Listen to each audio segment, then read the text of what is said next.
Buenas tardes, nosotros somos alumnas del Instituto Superior Melle, profesorado en matemáticas, y hoy vamos a hacer una entrevista al profesor de historia, Hugo Cardoso, el cual trabaja en la misma institución hace 7 años. ¿Qué es lo más difícil de ser docente y por qué eligió esta carrera? Sí, es la carga laboral. Cuando uno tiene muchas horas de trabajo, cuesta, digamos, preparar las clases, planificarlas. El tiempo es un insumo fundamental para dar clases poderosas, potentes, creativas. Claro, y a veces cuando uno tiene mucha carga laboral, que tiene las 42 horas, algún docente que puede tener 43, 38, como tengo yo, queda poco tiempo para estudiar, para planificar y para hacer clases creativas, digamos, ¿no? que impliquen una enseñanza poderosa. Claro, vos no solo trabajás en el instituto, sino trabajás en otra escuela. Esa es otra cuestión también. Cuando los docentes tienen muchas escuelas, que tienen 1, 2, 3 escuelas, cuando tienen que trasladarse de una escuela a otra, donde se da el famoso docente taxi, por supuesto que hay como diferentes proyectos institucionales y cuesta comprometerse con todas las instituciones de la misma manera al mismo tiempo. Claro. Eso es realmente complicado, digamos, ¿no? Y por supuesto que el docente tiene una multiplicidad de tareas, porque el docente no es solamente dar la clase. Cuando hablo de planificar, estamos hablando de diferentes instancias del trabajo docente. Una instancia preactiva, como dice Jackson, que es un pedagogo norteamericano, una instancia preactiva, que es la instancia donde el docente piensa la clase, la planifica. Y cuando hablo de planificar, me refiero no a escribir un plan de clase, que también lo puede hacer un esbozo, un esquema, sino también seleccionar contenidos, sino también seleccionar textos. En el caso de los docentes de ciencias sociales, como soy yo, trabajamos mucho con textos. Y bueno, el texto lo tenés que leer previamente, tenés que pensar qué actividades vas a hacer con ese texto. En definitiva, es todo un trabajo previo a la clase que lleva su tiempo, que es un tiempo que no se considera, digamos, al momento de considerar el trabajo docente, al menos por la sociedad. Todo el que es docente sabe, digamos, que tiene que hacer ese trabajo y que es un tiempo invisibilizado, digamos. Después tener la instancia interactiva, que esa cuando vos estás con los alumnos, que es, bueno, generalmente la sociedad entiende que ese es el trabajo docente, pero no es solamente eso, ¿no? Y después la instancia posactiva, que es la de reflexionar sobre la práctica, que es la de corregir, evaluar. Uno evalúa todo el tiempo, porque evalúa también la famosa evaluación en proceso, formativa, cuando da la clase. Pero al mismo tiempo después por ahí tiene que corregir exámenes, que eso también es una instancia de evaluación sumativa en ese caso. Y todo eso por supuesto que consume tiempo. Creo que el tiempo es la cuestión fundamental. Digamos, es una variable fundamental a la hora de pensar qué es lo más difícil de la profesión o del trabajo docente, sobre todo cuando uno vive de esto. Por ahí hay personas que tienen otro trabajo y que la docencia es como un momento prácticamente placentero. Sé que hay muchos abogados, por ejemplo, que son docentes y les encanta dar clases, pero tienen un par de horitas, ¿no? Claro. A mí también me gusta dar clases, no estoy diciendo que no, pero cuando tiene que estar muchas horas frente al aula, bueno, lógicamente que uno no rinde lo mismo y a los alumnos tampoco les rinde lo mismo, ¿sí?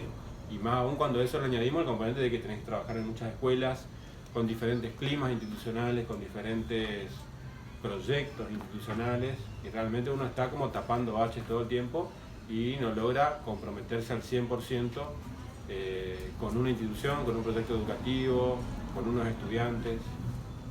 Claro, ¿y por qué elegiste estudiar historia? Bueno, la historia como disciplina siempre me gustó, como las ciencias sociales, digamos. De chico me acuerdo, mi abuelo, por ejemplo... ¿Por qué elegiste la carrera de historia? En las ciencias sociales, como que siempre tuve una inclinación por la historia, por la geografía, por la ciencia política, por la formación ética, antes que por las carreras, digamos, de las ciencias exactas. Bueno, las ciencias naturales me gustan igual, ¿no? Pero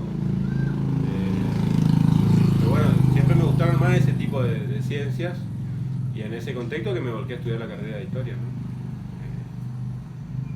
después vino la parte docente.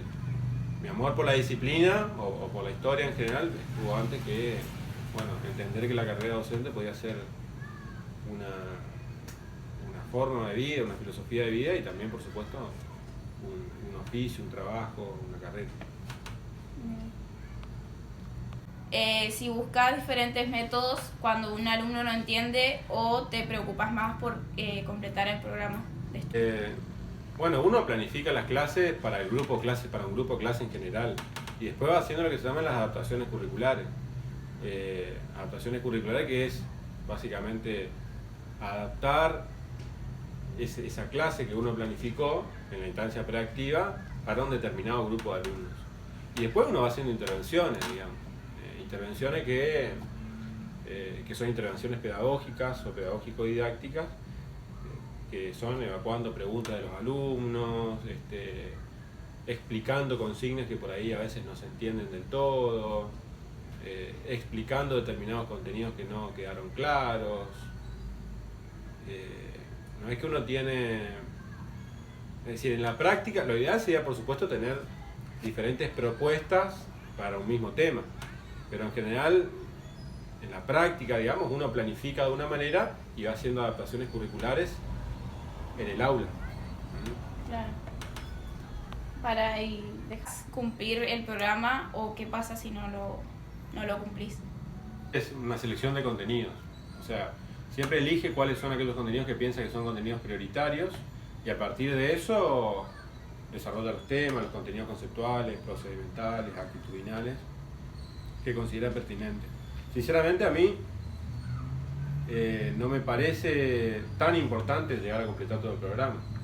Me parece que sí, el docente tiene que tocar aquellos contenidos que son más significativos. Digamos, que puede ser historia, que puede ser matemática, que puede ser lengua, que puede ser alguna materia de ciencias naturales.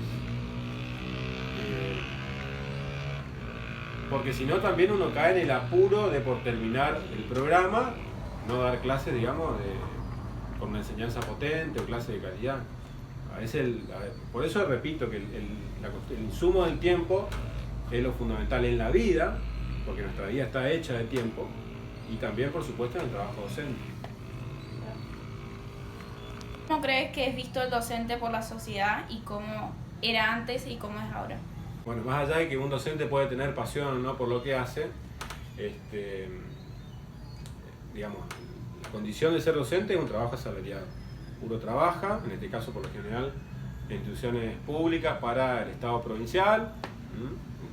La educación fue transferida a las provincias en la década del 90, muchas veces sin presupuesto, o para un instituto privado, que puede ser privado-privado, público de gestión privada, y trabaja para esas instituciones, pero un trabajo asalariado, digamos. Vos trabajás para que tener una compensación económica que a vos te va a permitir tener, digamos, solventar tus gastos y, bueno, tener tu medio de vida. Bueno, me perdí un poquito, digamos, pero con respecto a la pregunta inicial, porque me fui de tema. Pero la pregunta inicial me parece que iba, ¿cómo era visto el docente por la sociedad? Bueno, hay como dos caras, ¿no? A veces se pone al docente en un lugar, digamos, idealizado, como muchas veces pasa con las maestras, creo yo, ¿no? Y en otras ocasiones se lo demoniza, y esto fundamentalmente tiene que ver cuando, bueno, repito, hay paros docentes, hay suspensión de actividades por reclamos salariales, por mejoras en las condiciones materiales de trabajo.